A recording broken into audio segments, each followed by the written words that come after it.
Olá, sejam todos bem-vindos. Hoje nós vamos falar um pouco de anatomia na parte de generalidades, tá? Onde a gente vai ter os termos gerais dentro de anatomia, as referências, as modificações e alterações estruturais anatômicas que podem ocorrer, para a gente poder dar uma introdução dentro do nosso conteúdo de anatomia, no nosso caso aqui, mais voltado para a anatomia radiológica. Então, a gente foca mais em patologias, osteologia, sistemas de modo funcional, para que a gente possa ter uma noção e uma estrutura para os nossos estudos dentro do diagnóstico por imagem, tá?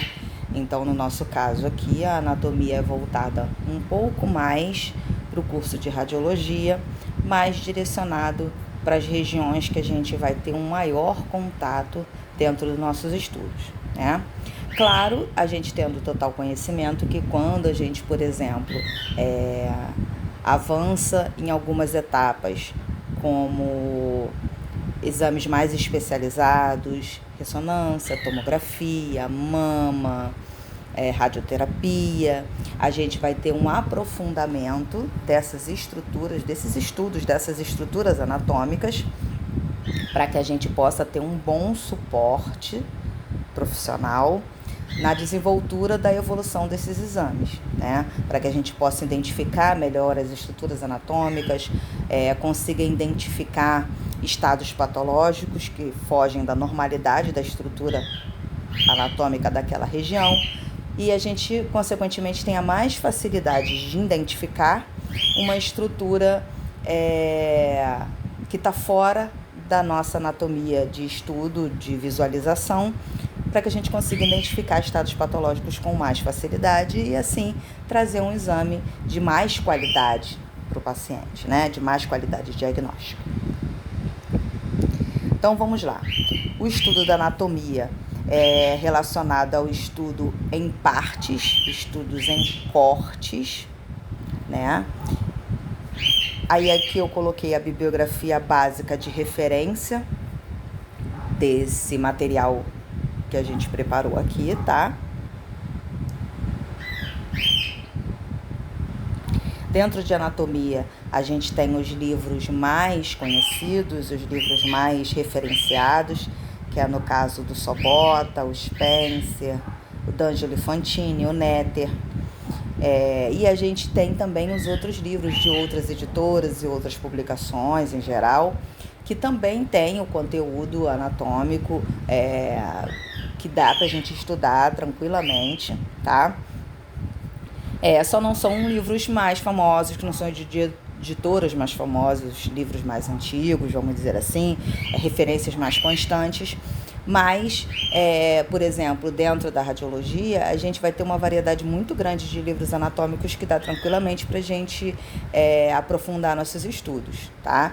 A gente só tem conhecimento que esses livros, eles são mais focados, mais direcionados, são mais detalhados. Alguns deles são enciclopédia, cada livro fala de uma região anatômica, então fala com muito mais detalhes, muitas mais referências, muito mais informação, tá? Mas o fato de você não ter esses livros, não ter condições de comprar esses livros, não quer dizer em nada que você não vai ter possibilidades de estudo, tá? Até porque a gente consegue encontrar muito material em PDF na internet, em grupos, alguns livros escaneados, apostilas, alguns, né, os livros em pedaços, né, algumas partes dele. Então, consegue-se sim ter muita informação para estudo, mesmo não tendo posse dos livros, tá? Não ter os livros não quer dizer que você não vai conseguir estudar, que dá para estudar sim. Hoje em dia, na internet, a gente consegue bastante material, bastante coisa para a gente poder dar continuidade aos nossos estudos. Dentro da anatomia e também do posicionamento radiográfico, né?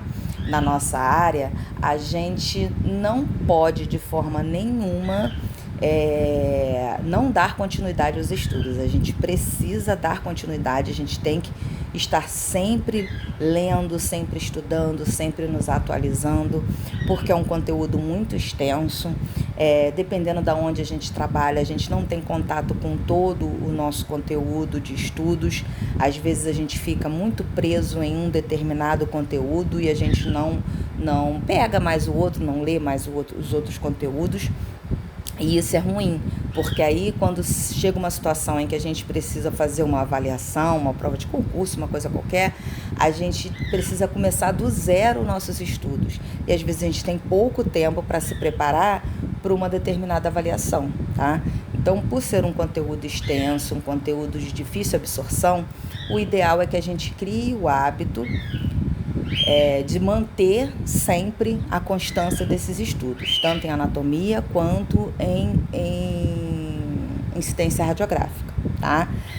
Não estou dizendo que é fácil, eu sei que tempo é difícil administrar todas as coisas que se precisa fazer, organizar todas as coisas que se precisa fazer, é complicado, mas a gente precisa sim arrumar um jeitinho de dar continuidade aos nossos estudos, tá bom?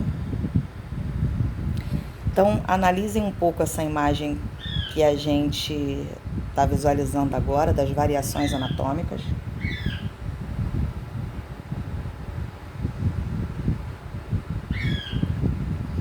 Então, a gente tem algumas referências que a gente considera boas, interessantes, algumas que algumas pessoas consideram aberrações, né? Essas línguas, para mim, são um grande exemplo disso. Mas, por exemplo, a situação das meninas de biquíni embaixo, né? Esses seios extremamente volumosos, que para mim causam um certo desconforto do exagero, acho exagero, mas para ela é agradável, tanto é que ela está aqui toda sorridente, toda contente, tá? Então, as variações anatômicas, elas vão ser relativamente às diferenças, tá, anatômicas que as pessoas vão ter, que as pessoas terão entre si, né? Então,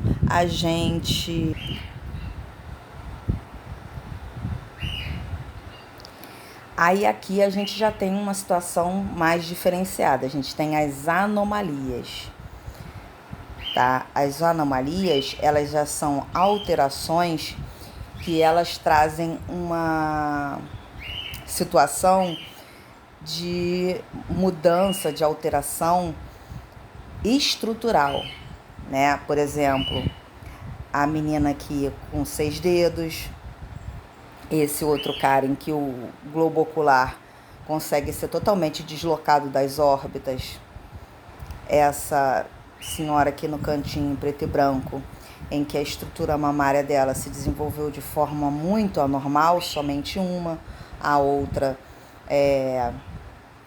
não está dessa forma. Esses dois aqui de cima, em que eles fizeram alterações na estrutura da face, né? Mexeram na parte óssea e etc., para poder modificar a estrutura da face. E essezinho aqui com esse narizinho de porco é só para poder chocar mesmo a imagem. Essa imagem é uma montagem feita no computador. Mas a gente já tem visualização muito nítida em relação ao nível de alterações que as pessoas são capazes de fazer com o próprio corpo. Coisas bem consideradas absurdas pela maioria das pessoas, né? Então, a gente vai ter diversas situações em que a gente vai ter contato com pessoas que vão ter diferenças estruturais, anatômicas e referenciais em relação ao que é considerado padrão, que é considerado normal, tá? Então, a gente vai ter situação de pessoas que têm ossos a mais, vértebras a mais, que tem, por exemplo, um membro mais curto do que o outro, que tem nasceu com dedos a mais, dedos a menos, órgãos em locais diferentes da constituição considerada padrão anatômico. Então a gente tem rim na cavidade pélvica, a gente tem coração ao lado voltado para o lado oposto, tem paciente que tem coração abaixo do diafragma, que tem o diafragma perfurado devido a alterações anatômicas e o intestino está na caixa torácica. Tem um caso, é bem mais raro, mas ultimamente ele deu uma certa referência maior nas informações a nível da internet, de uma menininha que tem um coração para fora do corpo, ela nasceu com o coração para fora do corpo. Tem aquela situação do lábio leporino e da fenda palatina, que é o buraco no céu da boca. Enfim, N alterações anatômicas que são além do que a gente considera padrão dentro da estrutura anatômica como um todo, tá? Então, temos as anormalidades e as anomalias e as aberrações. E aqui nós temos as situações das monstruosidades, né? É um termo bem pesado, que a monstruosidade ela refere à situação do monstro, tá? Mas elas são as situações em que essas alterações elas causam deformidades na estrutura anatômica de modo geral. Então nós temos quadros patológicos em que essa situação pode acontecer, tá? Temos casos de má formação que podem ocorrer através de qualquer tipo de mutação que possa ocorrer no material genético que essa criança recebe, tá? Mutações que ocorrem durante a gestação por N motivos diferentes, tem várias situações que podem fazer com que isso ocorra, tá? E dentro dessa situação de alteração no material genético, a gente vai ter os efeitos da exposição à radiação podendo causar essas alterações no DNA, tá? Ele pode causar a quebra do DNA e quando esse material tenta se reconstituir, ele pode se mutar, se modificar, proporcionando essa situação de alteração do material genético e essa mutação genética causando um estado de monstruosidade, que é uma alteração totalmente fora dos padrões da reprodução celular em geral, tá? Essas situações, em muitos dos casos, causam problemas para a sobrevida da pessoa, tá? Em alguns casos, o bebê não chega à vida adulta devido a essa mutação, essa modificação estrutural do seu material genético e, consequentemente, as suas células se reproduzindo de forma incorreta, né? De forma alterada. Quando a gente tem uma visualização assim, né? Um hábito, de certa forma, preconceituoso que a gente tem, né? De dizer que o japonês e o chinês são todos iguais, né? É tudo igual, né? Não, não é tudo igual. Por quê? Anatomicamente, cientificamente, nós não somos iguais.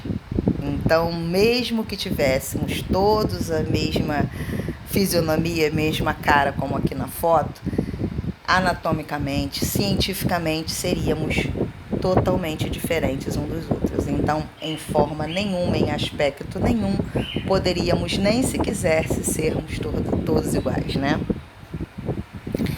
Então, aqui a gente tem a referência da posição anatômica, tá? A posição anatômica é uma posição do corpo em que se coloca para se ter um padrão de referência, tá? Esse padrão de referência ele vai servir tanto para anatomia quanto para incidência radiográfica e ela vai servir de referência para a posição das partes do corpo no posicionamento e para uma referência padrão dentro da anatomia para a localização de estruturas em geral, tá? Então, todos os termos que descrevem as relações de uma parte do corpo com as outras são estabelecidos como referência a uma posição anatômica padrão, que é a posição que a gente tem aqui, tá? Desculpem.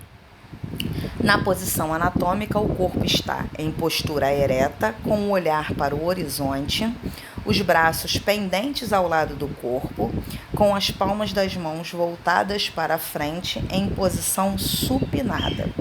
Membros inferiores estão ligeiramente afastados e os pés apoiados no solo. Então, a postura é ereta, o olhar para o horizonte, os braços pendentes ao lado do corpo, as palmas das mãos voltadas para a frente numa posição supinada e os membros inferiores ligeiramente afastados com os pés apoiados no solo, tá? Então, em relação aos membros inferiores, não tem como ficarmos em posição ereta olhando para o horizonte com os pés em posições diferentes da posição que ele está, tá? A não ser um pé mais à frente do que o outro, mas os pés estão equidistantes, um pouco afastados para poder permitir o equilíbrio, tá?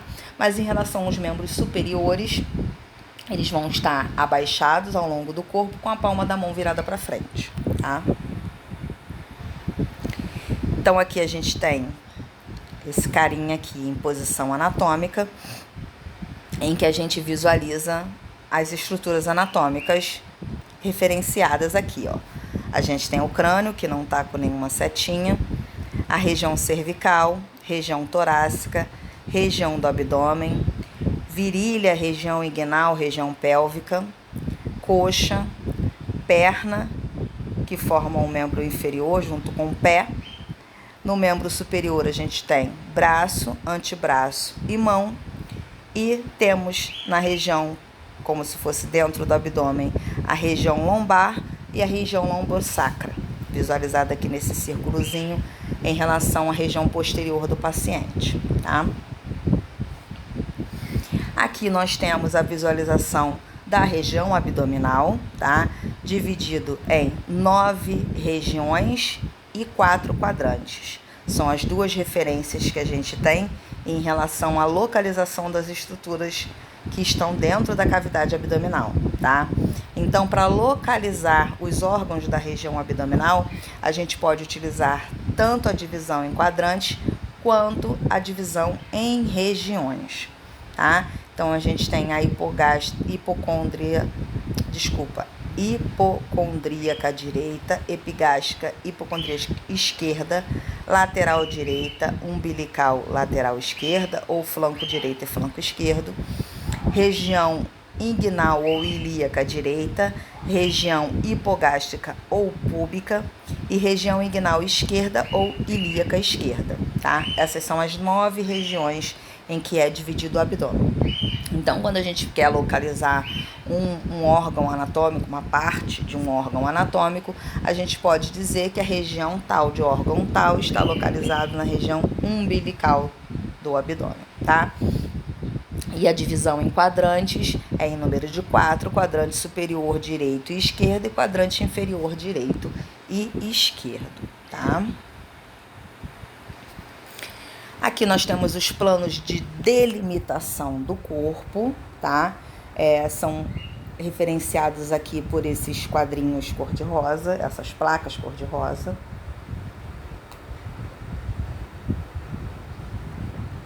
E elas vão permitir fazer a divisão do corpo em planos, tá? Por exemplo, essa referência vai ser novamente utilizada quando formos fazer referência às imagens em secções ou cortes, tá? Em que a gente tem essa referência ao corte no plano sagital, no plano axial e no plano coronal. Em referência a essas imagens que a gente tem aqui do plano de corte, tá? Então, a gente tem o plano sagital, que divide o corpo verticalmente em 2 metades, direita e esquerda.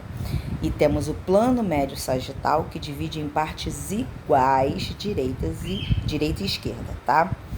O plano transverso ou horizontal divide o corpo horizontalmente em 2 metades, superior e inferior. E o plano frontal ou coronal divide o corpo verticalmente em 2 metades, anterior e posterior. Então, a gente vai ter a divisão do corpo lateralmente, em direita e esquerda, tá? transversalmente em superior e inferior, e frontal dividido em anterior e posterior. Então, plano sagital, plano transverso, horizontal ou axial e o plano frontal ou coronal. Aí temos a visualização em separado, tá? Planos ou eixos, plano coronal, plano sagital e plano horizontal ou axial, tá? Essas divisões, elas podem ser feitas tanto no corpo quanto em qualquer outra estrutura. Então, a gente pode ter o plano coronal do crânio, da mão, do pé. Claro que dependendo de como está localizada essa estrutura anatomicamente, esse corte ele não vai estar representativo igual em outra região que está localizada de uma forma diferente anatomicamente, tá? Aí aqui a gente tem, ó, uma visualização nesse quadrinho aqui em cima dessa imagem sagital e coronal. A gente tem uma demonstração de um plano oblíquo e um plano transverso, para a gente poder ver a diferença entre um e outro, tá? O plano transversal é como se fosse reto, né? E o oblíquo, ele tem uma angulação, tá? E aqui a gente tem a referência em imagens, tá? Do plano sagital, do plano coronal e do plano axial, tá? A gente vai ter essas referências em tomografia e ressonância magnética.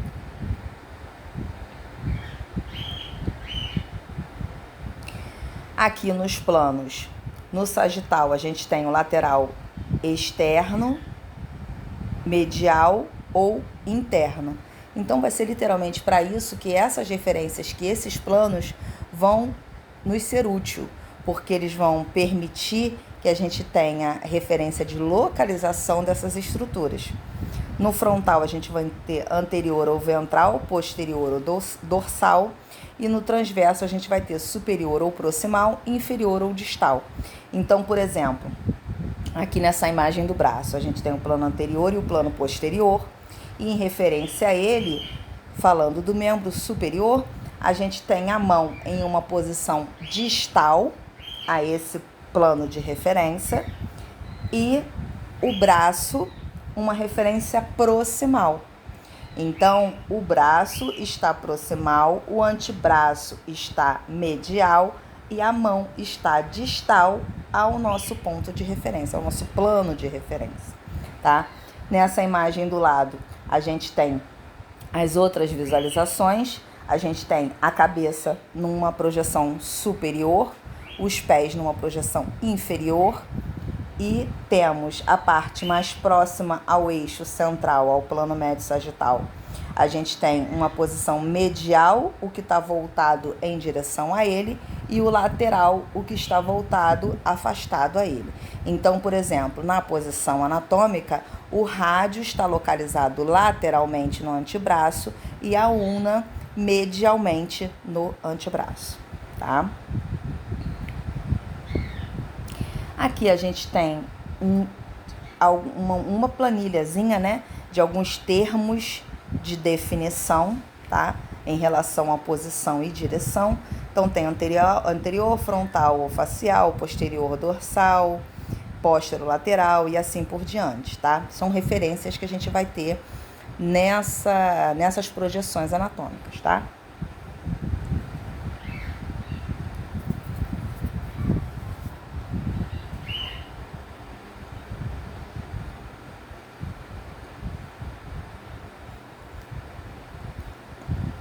Em referência aos movimentos que as partes do corpo podem realizar, a gente tem flexão, extensão, rotação, pronação, supinação.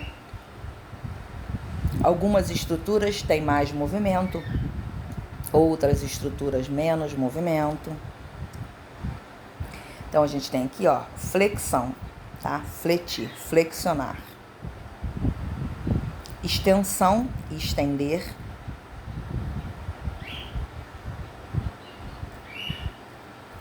Abdução e adução. Abdução para fora, adução para dentro. A setinha aqui, ó, demonstrando. Rotação. Eixo longitudinal do membro superior e o membro inferior. Olha as setinhas.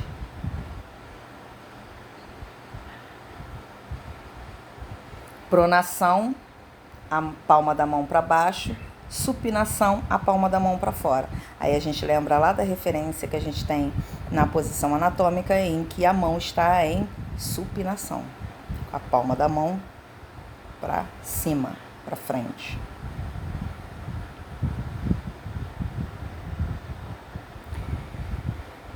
Aí aqui a gente tem, ó, em relação ao plano coronal, a parte posterior do corpo é a dorsal e a parte anterior do corpo, a parte da frente do corpo, é o ventral, tá? Então, por exemplo, numa situação do paciente deitado de barriga para frente, ele está em decúbito dorsal. Ele está em decúbito deitado sobre a região dorsal, tá?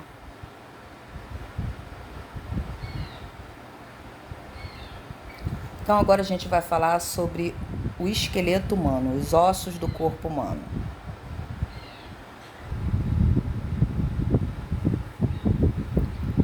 Quantos ossos o corpo humano possui? Quem lembra? Quem sabe? Isso dentro do padrão, tá? Sem tirar as alterações anatômicas que a gente pode ter de ossos extranumerários, ossos além da contagem tradicional dos ossos, tá? Então, a divisão dos ossos, né? O osso, ele vai ser dividido em epífise, duas, uma em cada extremidade. A metáfise, que é a região logo após a epífise, entre epífise e diáfise. E a diáfise, que vai ser a região central do osso, tá? A região mediana do osso. Então, a gente tem na epífise a cartilagem articular, um osso mais esponjoso, a linha epifisária, tá? Na região da diáfise, a gente tem um osso mais compacto, mais denso. E nos ossos longos, a gente tem o canal medular ou medula óssea amarela também na constituição da diáfise, tá? Então, a gente tem, dentro da estrutura do osso em si, a gente tem a região das extremidades do osso, que é mais esponjosa, mais frágil, e a região central do osso, que é mais densa, isso em ossos longos, tá? A região central do osso, que é mais densa, que tem maior resistência, tem menos facilidade de ocorrerem fissuras e fraturas, mas não impossibilidade, tá? É só mais difícil de ocorrer, mas dependendo da intensidade do impacto que ocorre sim a fratura nessas regiões. Dependendo da intensidade do impacto, ocorre o que a gente chama de fratura exposta, em que a região da fissura óssea se externa ao tecido, se externa à pele, e é possível visualizar a fratura externamente ao membro. Tá? Então, dentro da classificação dos ossos, nós vamos ter ossos planos, que é o caso da escápula, ossos longos, que é o caso de fêmur e húmero, ossos curtos, que são os ossos do carpo, ossos irregulares, que são as vértebras, tá? Na coluna vertebral. Então, na divisão estrutural do esqueleto, nós vamos ter o esqueleto axial, que aqui está pintadinho de amarelo, tá? Composto pelo crânio, caixa torácica e coluna vertebral. E o esqueleto apendicular, composto por membro superior e inferior, tá? E aqui nós temos a distribuição dos ossos de cada região desse esqueleto como um todo, tá?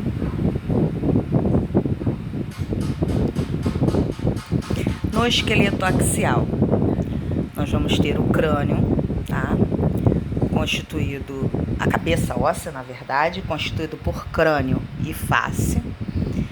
tá? Nós temos aqui nessa imagem, essa imagem pertence à referência anatômica do Netter, tá? E temos aqui os pontos de reparo anatômico, os pontos que a gente visualiza nessa projeção, é uma vista anterior, tá? Uma vista frontal da cabeça. E a gente tem a visualização dessas estruturas nessa projeção, tá? Se a gente visualizar em lateral, nós vamos ter outra visualização de outras estruturas e regiões, os acidentes anatômicos que a gente chama. E numa projeção posterior, nós vamos ter a visualização de outras regiões diferentes, tá? Se literalmente partirmos a cabeça ao meio, teremos visualização de outros ossos em outra projeção diferente. E se olharmos de baixo para cima, teremos outra visualização diferente. Em todas as estruturas anatômicas, a gente tem várias visualizações em projeções diferentes. Então, nós temos anterior, posterior, superior, inferior, interna, externa, dependendo da estrutura anatômica do osso que estaremos visualizando, da região que estaremos visualizando, tá? Aí aqui é só para vocês sentirem mais ou menos uma degustaçãozinha da quantidade de acidentes anatômicos que a gente tem só nessa vista frontal do crânio, tá? Por isso é que não tem a menor possibilidade da anatomia ser uma coisa que eu vou olhar por cima durante o curso e depois nunca mais eu vou olhar de novo. Não tem como, tem que ser do dia a dia. Tem que tatuar no cérebro e tá sempre retocando a tinta para poder manter aquela impressão frequente, constante na sua lembrança, porque é muita informação, muito conteúdo. Aí aqui a gente tem uma visão radiográfica, tá? Uma visão antero-posterior do crânio, da cabeça. Essa é a mesma imagem que a gente tem lá no slide anterior, tá? Sendo que quando a gente tem a referência radiográfica, algumas estruturas não são visualizadas com tanta nitidez quanto outras. Vai depender da densidade do osso que está sendo visualizado e se ele está sobreposto a algum outro osso de maior densidade ou não. Tá? Então, algumas estruturas não ficam visualizadas em primeiro plano, mas elas estão lá, apesar de não serem referenciadas em primeiro plano. Por isso é que, para a incidência radiográfica, dependendo de qual estrutura a gente quer visualizar, a projeção, o posicionamento da parte vai ser diferente, às vezes angulado à estrutura, às vezes angulado ao raio central e por aí vai, tá? Então, nessa imagem anatômica radiográfica, a gente tem as referências que são visualizadas nela, tá? Então, dependendo do que eu vou visualizar, do que eu quero, do que eu procuro, a projeção vai ser modificada para alcançar o meu objetivo, tá? Mesmo a gente não podendo prestar nenhum tipo de manifestação diagnóstica sobre a imagem que a gente visualiza, a gente precisa conhecer a anatomia que está sendo visualizada, tá? Até mesmo para saber se o nosso posicionamento está correto ou não. Porque se por algum motivo esse exame ele busca crânio, não face. Então, o fato da mandíbula ter cortado um pedacinho aqui embaixo não é suficiente para que esse exame precisasse ser repetido, porque o objetivo dele é crânio, não face. Se ele fosse um exame para face, eu precisaria incluir a mandíbula dentro desse exame. Então, para face, esse exame não estaria correto, não estaria padrão, tá? Então, por isso é que a gente precisa ter o conhecimento da anatomia, por exemplo, para poder saber se o crânio está ou não rodado, se as estruturas anatômicas estão alinhadas, tá? Isso em todas as partes do corpo. A gente precisa conhecer a anatomia para poder saber, até mesmo numa situação em que o paciente tem algum estado físico que impossibilite o posicionamento padronizado, como está no livro, como demonstra nas nossas referências bibliográficas, e a gente precisa fazer uma adaptação. A gente precisa saber se a adaptação que a gente vai fazer vai alterar a visualização anatômica de forma a impossibilitar o laudo. Então, a gente precisa, dentro da adaptação, enquadrar o mais próximo possível do ideal, do padrão, para que o médico possa ter tranquilidade na hora de dar o laudo daquela imagem, tá? Se a gente for adaptar e for fazer um exame totalmente diferente, totalmente errado dentro do padrão, não vai adiantar nada, não vai funcionar, né? O médico não vai conseguir laudar. Aqui nós temos uma vista lateral, tá? Com os acidentes anatômicos, com as referências. Aí temos aqui a visualização ossos da face, ossos do crânio. Aí, ó, reparem que vamos falar, por exemplo, da mandíbula, que é esse branquinho aqui. Aí a gente tem a mandíbula, aí aqui um tracinho. Aí temos acidentes anatômicos da mandíbula, cabeça da mandíbula, incisura da mandíbula, processo coronoide, ramo, linha oblíqua, corpo da mandíbula, forame neural, forame mental, nossa, letra pequenininha, falei tudo errado. Aí no osso zigomático a gente tem o forame zigomático, processo temporal, arco zigomático, osso nasal, osso lacrimal, fossa do saco lacrimal, etimoide, lâmina orbital e por aí vai. Cada osso vai ter os seus acidentes anatômicos. São como se fossem as características físicas de cada osso. Mais uma comprovação de que não são iguais. Nem de uma pessoa para outra e nem dentre as estruturas. Aqui temos uma seção mediana, um corte sagital do crânio. Aí temos os acidentes anatômicos visualizados nessa projeção, nesse plano. Lembre que secção é o corte, então secção sagital mediana é um corte sagital mediano no meio. Aí aqui temos uma outra projeção da base do crânio. Aí nós temos a visualização dos ossos que são vistos nessa projeção e as referências anatômicas de cada um. Aí, ó, essa imagem aqui, ela confirma aquela situação que eu falei sobre as referências que a gente tem dentro dos livros da bibliografia em anatomia, tá? O Néter por exemplo, tem o Néter online, virtual, desculpa, em que você pode retirar todos esses nomes, aí ficam os pontinhos, né, ou as linhazinhas, as referências, né, e você faz como se fosse uma avaliação. Gente, desculpa o barulho, é porque obra é uma coisa constante e aqui perto da minha casa nunca para, então sempre tem barulho de obra.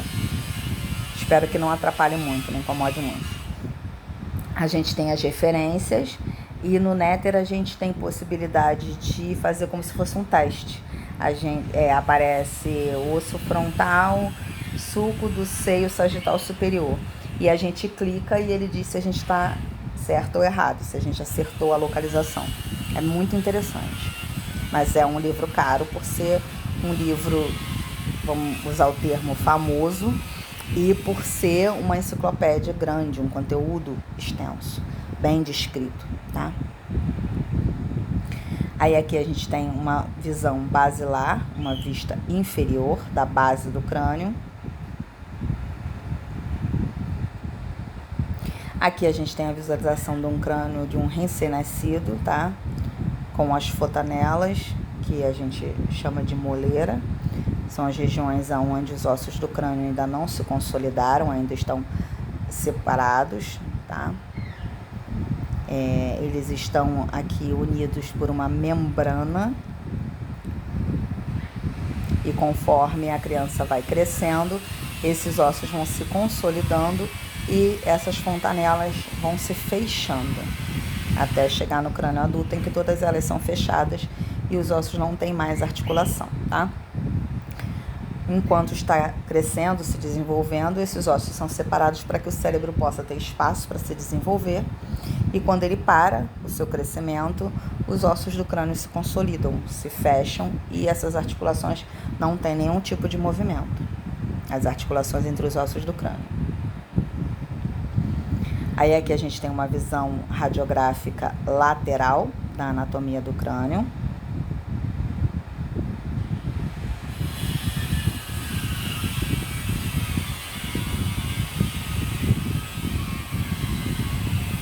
Aqui nós temos uma vista da calota craniana, da parte superior do crânio de um adulto, em que as fontanelas e as articulações entre os ossos do crânio já estão consolidadas, e um recém-nascido, em que a própria estrutura do crânio é diferenciada, os ossos estão separados e a gente tem uma boa visualização das fontanelas.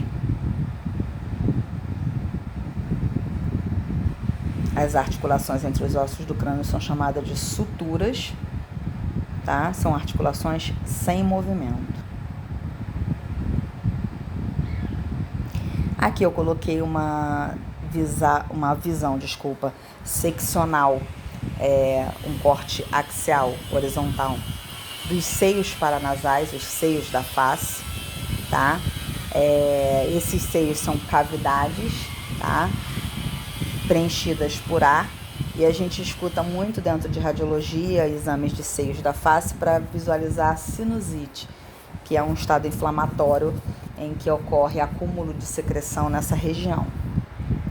Eu coloquei só para vocês conhecerem como os cortes, os planos de secção, eles permitem a visualização das estruturas bem além de uma visão que a gente teria, por exemplo, numa radiografia simples, tá? Então, a imagem em cortes, em secções, ela permite ao médico uma possibilidade diagnóstica bem maior. Aí aqui a gente tem os seios paranasais, uma projeção sagital, uma secção sagital. Aqui nós temos um corte sagital do crânio, novamente, mediana. Novamente, base do crânio. Novamente, basilar. Sagital, plano mediano da cavidade nasal.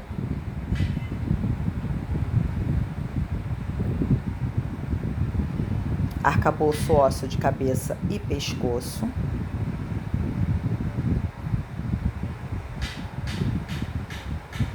Quando vocês forem estudar, vocês vão pausando o vídeo, vão olhando as estruturas e vão seguindo o nome para onde ela tá, para vocês poderem memorizar a visualização que vocês estão tendo, tá? O cérebro de vocês assimilando.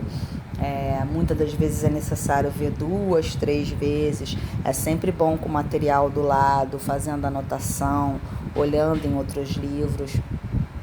Precisa de concentração visual quando está estudando anatomia, até que a gente faça a assimilação. Depois de um tempo, quando a gente fala o nome do osso, a fotografia dele vem na nossa mente.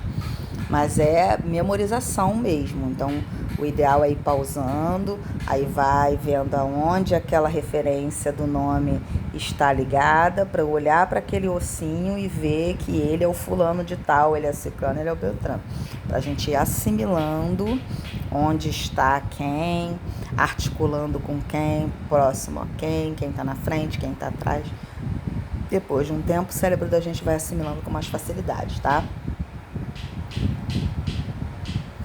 Aí aqui a gente tem a ATM, a articulação temporomandibular, a articulação entre o osso temporal e a mandíbula.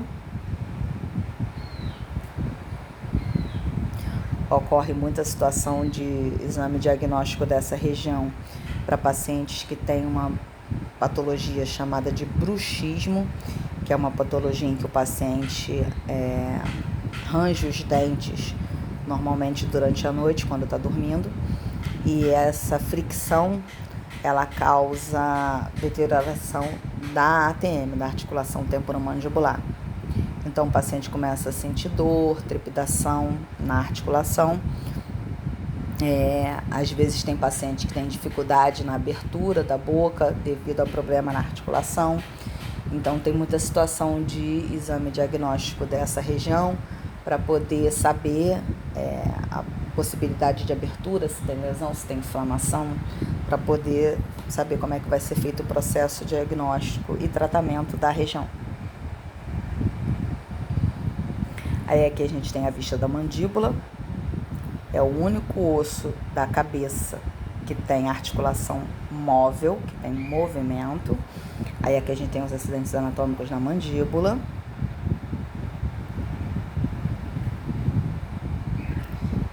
Aqui nós temos os ossículos do ouvido, martelo, estribo e bigorna, são os menores ossos do corpo.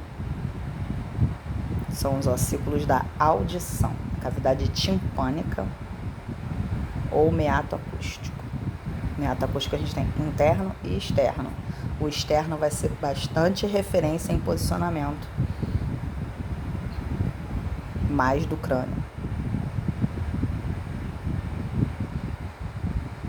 Aí aqui a gente tem o esquema do labirinto ósseo, os órgãos da audição e os ossos da audição, as estruturas, os acidentes anatômicos da região.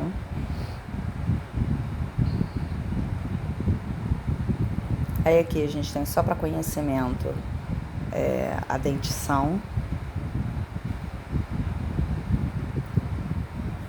Aqui a gente tem a coluna vertebral, tá?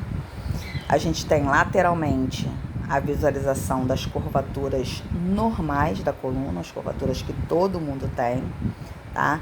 Na cervical a gente tem lordose, na torácica cifose, na lombar novamente lordose e na sacra e cóccix novamente cifose. Essas curvaturas são normais, tá? Aumento excessivo dessas curvaturas vistas lateralmente são patológicos. Então, uma hipercifose ou uma hiperlordose são estados patológicos. Numa visão anterior ou posterior da coluna, que é essa imagem que não está colorida, de frente ou de costa, qualquer curvatura que tenha para a esquerda ou para a direita é o estado patológico chamado de escoliose. É mais comum de acontecer na coluna torácica, mas pode acontecer em qualquer segmento da coluna, tá? Tem graus diferenciados de curvatura. Na maioria dos casos é um estado que precisa passar por processo cirúrgico para correção, tá? Então, na coluna cervical a gente tem 7 vértebras, na torácica a gente tem 12 vértebras, lombar a gente tem 5, sacrais a gente tem 5 e sacro e cóccix a gente tem 3 ou 4 vértebras. Isso altera um pouquinho, não é fixo 3 ou 4, tá? Oscila entre 3 e 4. Aqui a gente tem uma vista anterior, uma vista lateral voltada para o lado esquerdo e uma vista posterior. Então, percebam que tanto numa visão anterior quanto numa visão posterior, a gente não visualiza essas curvaturas, apenas numa vista lateral.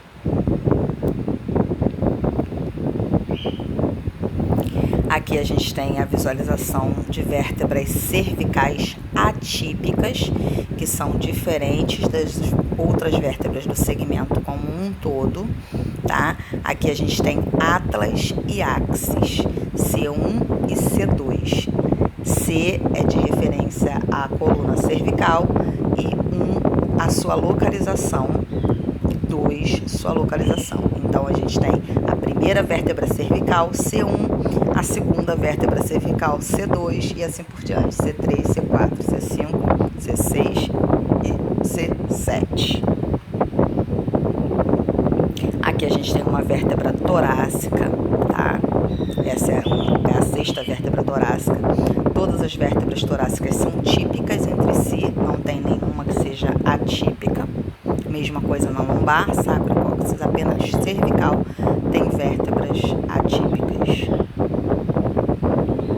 Aqui a gente tem uma comparação entre a quarta vértebra cervical, que é típica, que é comum às outras, e a sétima vértebra cervical, que é a proeminente, que é a C7, que é uma vértebra atípica. Então a gente consegue perceber por que a C7 é atípica, porque ela é totalmente diferente estruturalmente da vértebra C4.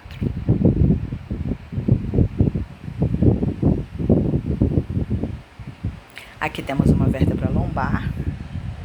A coluna lombar também não tem vértebras atípicas. Aqui temos uma vista lateral de uma vértebra torácica, a sexta e a 12ª. Reparem que a 12ª, ela já está bem próxima do segmento lombar. Então, ela já começa a se assemelhar com uma vértebra lombar, para que a gente não tenha uma discrepância muito grande na transição de um segmento para outro. Então, a 12ª vértebra é a última vértebra da coluna torácica. Então, ela já tem o corpo maior, para que ela não tenha uma discrepância muito grande na associação com a primeira vértebra do segmento lombar. Literalmente, para que o encaixe seja perfeito.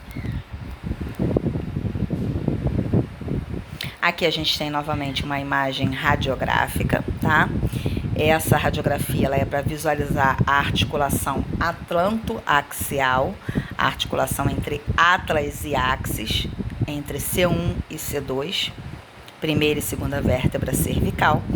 E nessa visualização é necessário que o paciente retire a mandíbula da sobreposição, porque a mandíbula ela tem mais densidade, reparem pela imagem, a mandíbula tem mais densidade do que a visualização dessas duas vértebras, que tem a estrutura anatômica menos densa, tem seus ossos com uma densidade menor.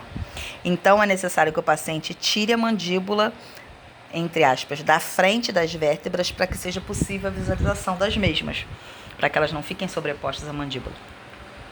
Então, a gente tem a incidência, por exemplo, boca aberta e boca fechada, ou mandíbula oscilante, em que o paciente faz a manobra de ficar abrindo e fechando a boca para que esse movimento flocinético apague a mandíbula da região, né, da visualização radiográfica, e a gente possa ver a articulação entre atlas e axis na imagem, tá? Aqui a gente tem uma visão lateral da coluna cervical.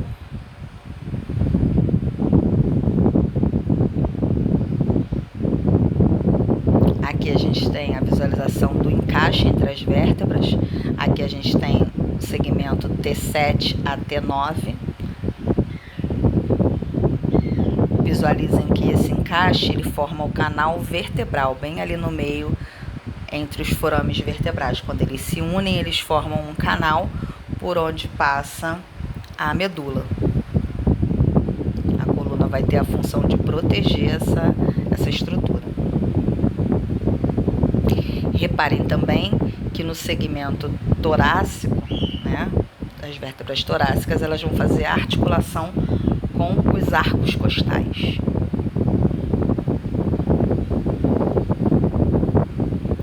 Aí aqui a gente tem a articulação entre as vértebras lombares.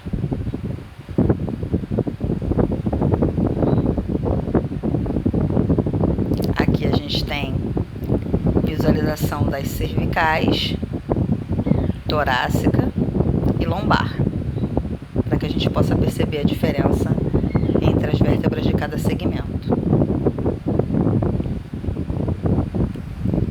Aí aqui a gente tem o tórax ósseo, tá? Em que a gente vai ter clavícula, escápula, externo, vértebras torácicas e arcos costais. Essa é a caixa torácica óssea. Aqui no abdômen, a gente já falou sobre os quadrantes e as regiões. A gente tem a visualização dos órgãos que vão estar constantes dentro da cavidade abdominal, fígado, baço, estômago, vesícula biliar, intestino grosso e intestino delgado.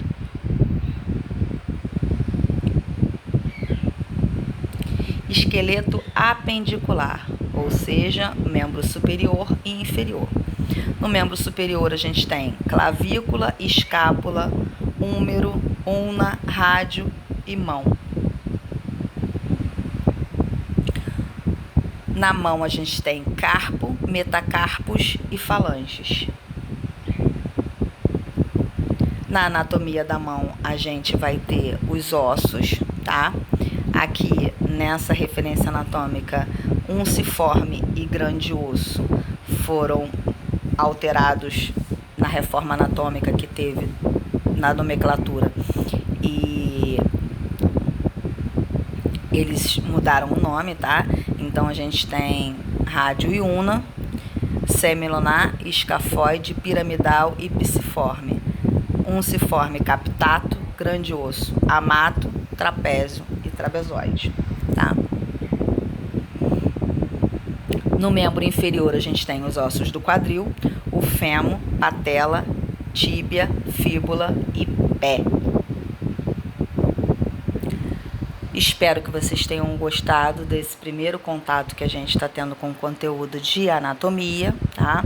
Nas próximas aulas nós vamos estudar em separado cada secção, cada setor anatômico, tá? Qualquer dúvida é só entrar em contato. Espero muito que vocês tenham gostado e até um próximo encontro.